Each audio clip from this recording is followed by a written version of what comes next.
Hello, everybody. My name is Bola Jolaguju. I'm your host, HR Mentor. Welcome to the HR Mentor series. I have with me here today our guest mentor, Mr. David Oye-Igbemo. Is the GMHR of Salvic Petroleum. Mr. Igbemo, thank you. Welcome. Thank you for having me. Nice to have you. Yeah. Okay. As is our usual practice, I'll be asking you a question. The purpose is to gain insights from your wealth of experience and exposure and share that with our audience so that they can learn from it.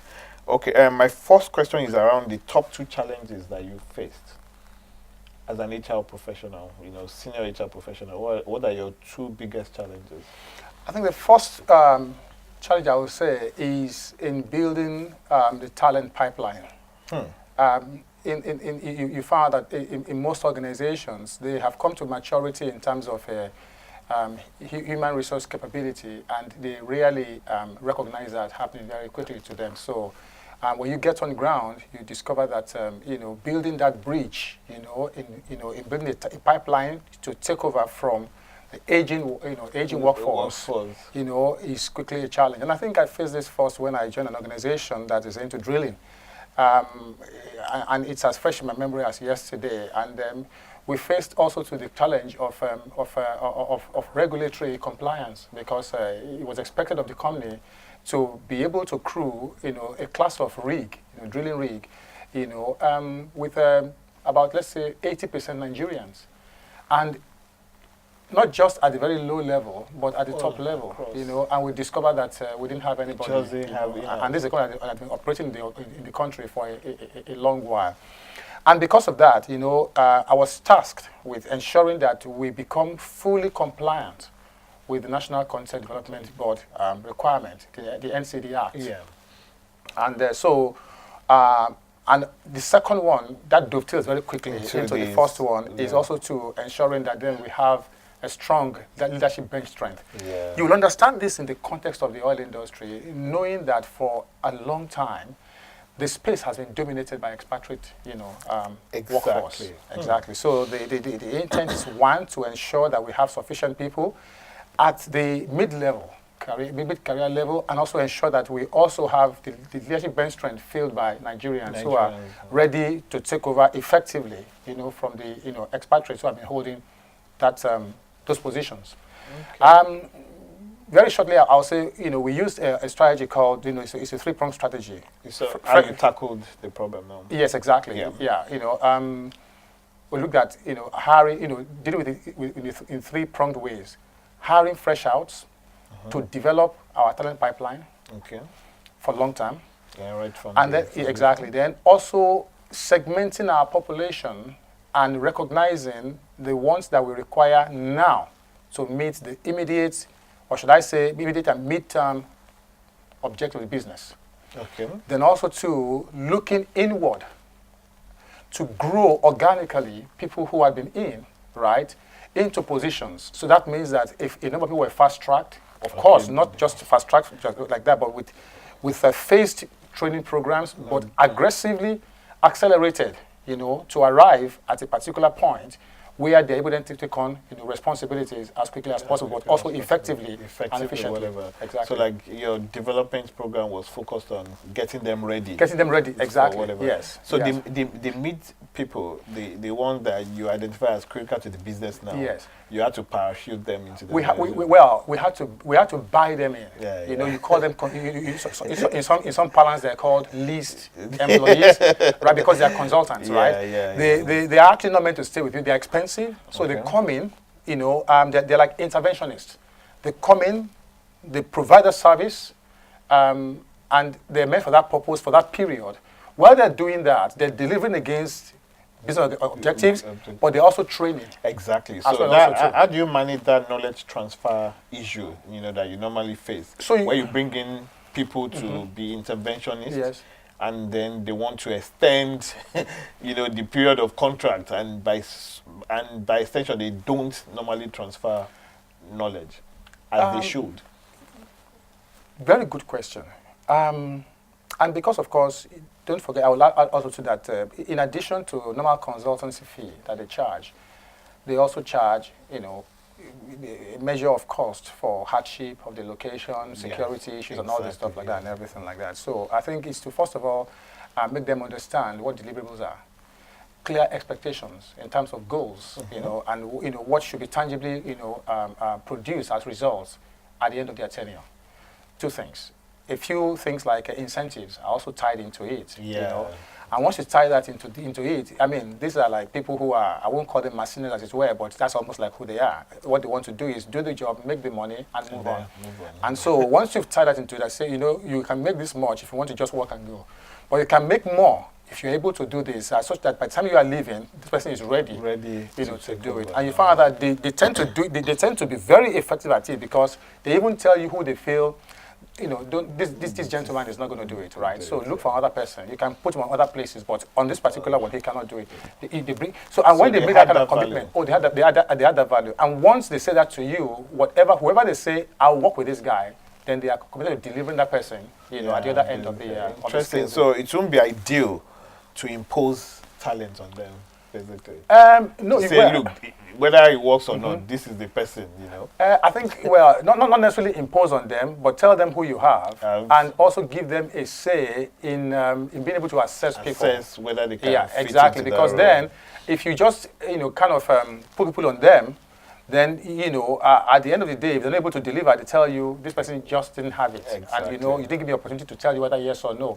But once you get their buy-in, then they have to move with have it, the and results. they're compelled to deliver. Yes. Interesting. Yeah. Thank you for sharing that. So, in keeping with that, the next question is about value now. Okay, I'm sure in your years of experience, you've added so much value to the respective organizations that you've worked with. What would you say are the top two, value that HR can and should add to their respective organizations? Number one is integrity. HR must be credible. And everywhere we as HR professionals have been challenged has been in the area of integrity. When we are no longer credible, when we make promises that we don't keep, when we cannot talk people straight in their face and say to them, this is it.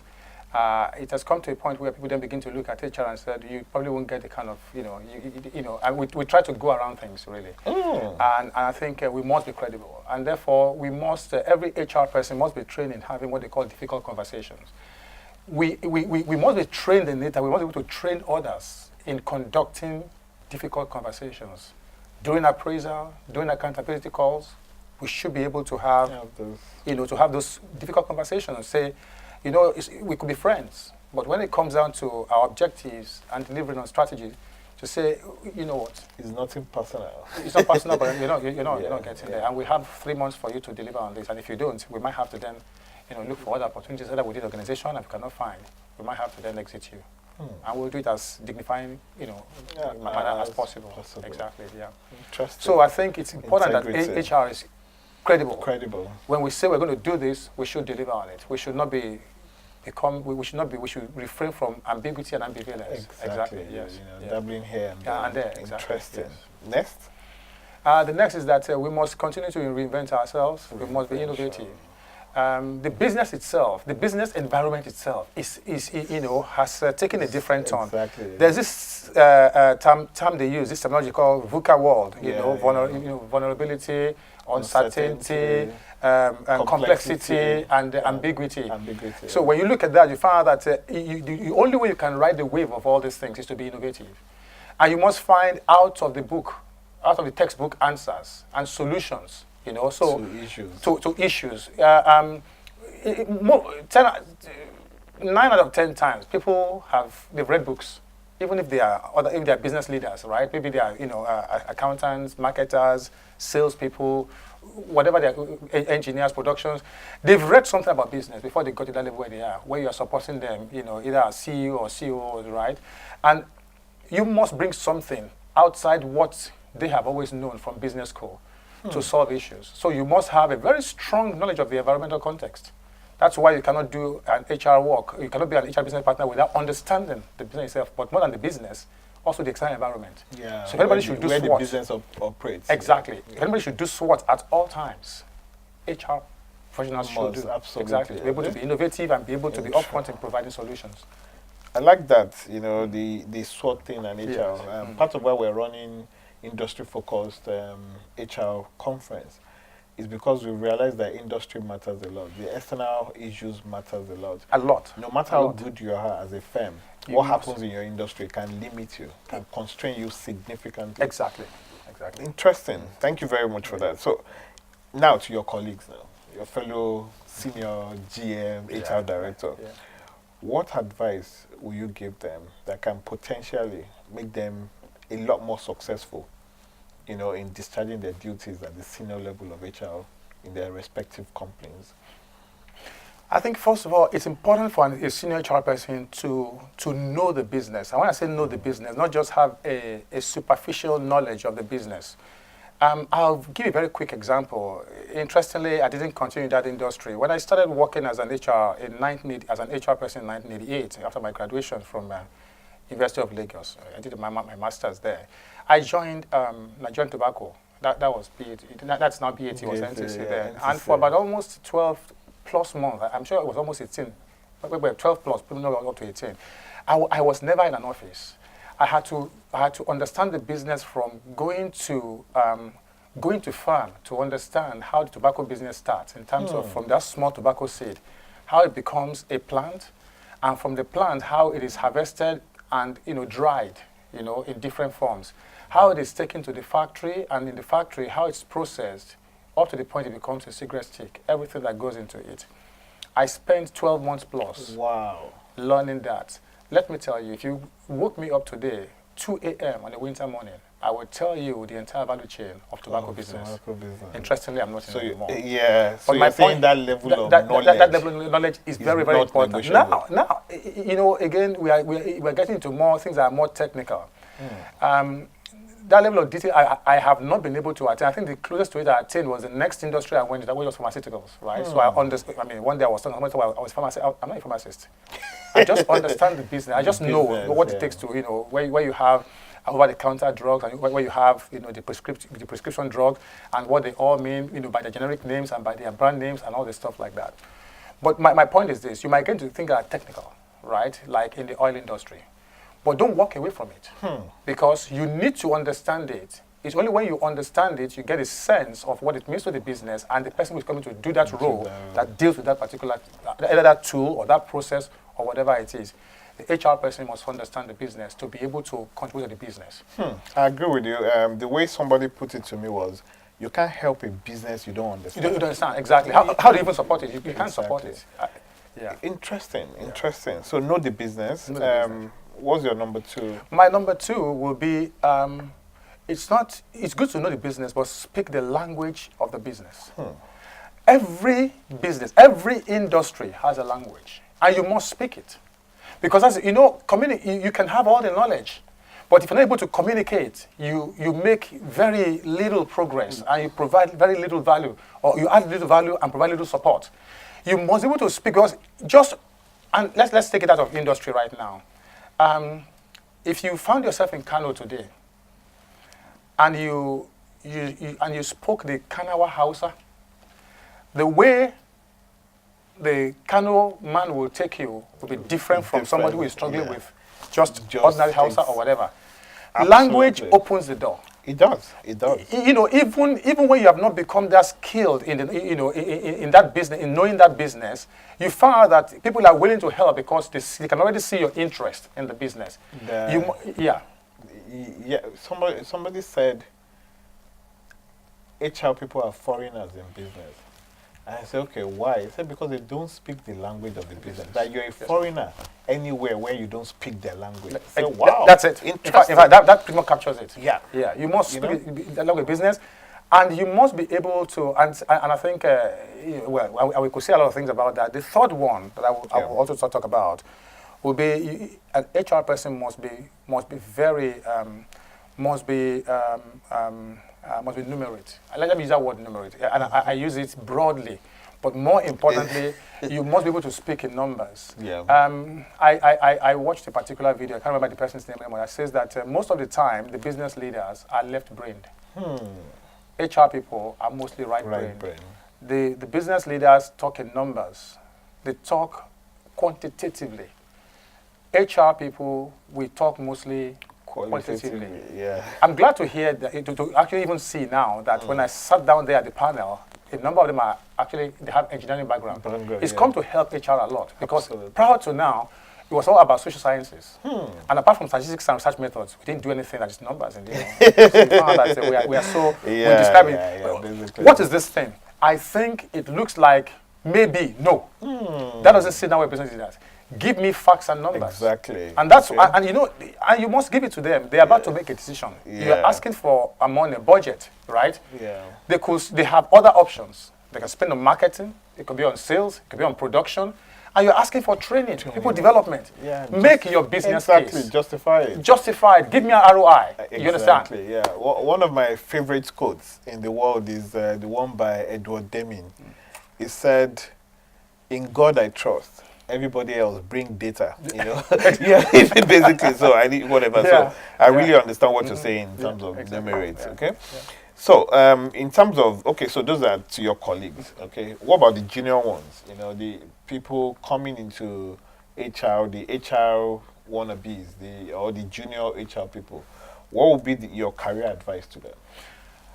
I think HR has come of age. When I said I was going to do HR, people around me didn't kind of so understand, because in those days, when I kicked off in the HR department, secretaries who have stayed long and loyal to the organization made HR, you know, exactly. And so it was like, what are you going to do there? You've joined. What are you? What you know? But now it's now a profession, and CIPM has done very well. Okay, and I think even globally as well, also to SHRM, CIPD. When you look at all pushing the envelope. They're pushing the envelope, exactly. So I think in terms of that recognition, we already have. I think at this point in time, it shouldn't be a struggle for anybody coming to the profession to feel that, look, I'm standing on one leg, I don't know. No, you have standing on two legs to get into it. But the first thing is this: when you get into the organization, you have to have a service orientation, and the person you have, and you see, people must understand, to support, you must, whether you like it or not, you must be one step ahead of that person to be a valuable support. You must be saying something to that person, or giving that person an advice, or adding a value that wasn't there before. Otherwise, you're not really supporting. So you must go there with a service mindset, right? That I'm going to provide a service and add value to this organization. And value is determined by the organization. Value is in the eye of the beholder. Exactly. It's not what you think it is, right? Exactly, yeah. I think also too, it's important to get involved, and I saw that while the gentleman who was presenting the workforce, that's a good one coming from you, Workforce Business School, in terms of analytics. It's important. Yes, senior HR people should also learn to understand numbers, but more importantly for people who are coming, they must understand, they must be able to speak in numbers. Yeah, they don't have any excuse. There's no excuse at all, exactly. They must be able to look at data and draw insight from it. Insight that people will not readily see. In that, one, they're able to provide support. Number two, they're able to quickly demonstrate value to the organization. Because you see, in data, you see a lot of things. Until you mine through data, you don't get, there's things that you could be looking for that all you need to do is just to have data. And once you can mine through it, you can walk through it, and you can derive insight from it. That insight will help decision. That could be invaluable to the organization. Absolutely, absolutely. Thank you very much for that. So finally, you get to have a sit down with Dave Ulrich or any of the thought leader in the HR field that you really respect. What 2 questions will you ask them to gain insight that can potentially help you fulfill your career dreams? I think in thinking ahead, and I've read a number of his books, I always want to know, of course, I put everything in perspective and in context though. What is, where from, and because he's more global, right? Exactly. In terms of in focus and in knowledge and in everything, more than that. He's say experience as well. I'll say, what should we be looking at? HR 2030. Where's the 2040. future? What's the future for HR? Because there's a debate going on right now. Do we really need HR? That debate has been on for quite a long time. Exactly. Okay. And I think, more recently I've been reading his contributions in journals, and online as well, also too, in terms of the business itself and business leadership. So what's business leadership going to be like, in this product as well, also too, and how can HR, stay at least one step ahead of that, and provide and add value, It's interesting that you raised that. I was discussing with somebody else, and each was able to pick it. So they've already started by writing a lot about HR. But recently, it's all about leadership. Exactly, yes. So there was the last time I met with him, I asked, why the switch? He said because HR is nothing without leadership. That's it. That HR cannot make the impact without that leadership. So he's trying to direct the attention of the HR professional to say leadership. Focus on leadership, aspire to get there. Develop capability to partner with them, so that you can really, really, truly add value to your business. Exactly. These are very great insights. It's been great to have you. I'm so grateful. Thank you for sharing. Thank you for giving back. Here we believe mentoring is a duty. And thank you for coming on board. I'm so grateful. Thank you very much. Thank you very much for having me. So there you have it. It's been very, very interesting. HR must be credible. That's my key takeaway from this. For HR to be respected, they must be credible. They can't be playing back and forth. They must be exact. Data is key. HR must be numerate. HR must be able to understand the business and then use data to make decisions. So thank you very much.